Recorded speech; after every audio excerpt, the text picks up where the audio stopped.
Gen Z आन्दोलनमा सरिक भएका साथीहरूको कुरा छ। उहाँहरूको भावनालाई सुन्ने र त्यसलाई पनि कदर गर्दै उहाँहरूलाई पनि सहमत र सहजीकरण गर्दै हामीले राजनीतिक दलसँग पनि संवाद सुरु गरेका छौँ। राजनीतिक दलको प्रतिनिधिहरूसँग हामीले बसेका छौँ।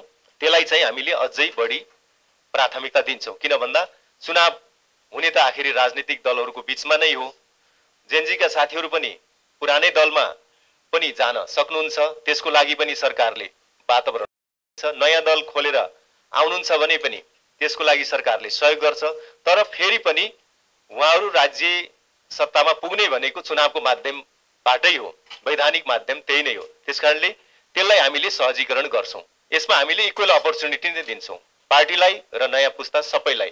नयाँ पुस्तालाई त झन् धेरैवटा अवसर छ। उहाँहरू पुरानै पार्टीमा गएर पनि नेतृत्व लिन सक्नुहुन्छ, त्यो पनि धेरै राम्रो कुरा हो।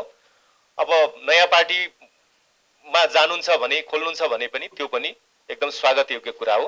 यसमा हामीले सहजीकरण गर्छौँ र पुराना र नयाँ भनेर हामीले यसमा विभेद गर्न मिल्दैन, गरेका पनि छैनौँ।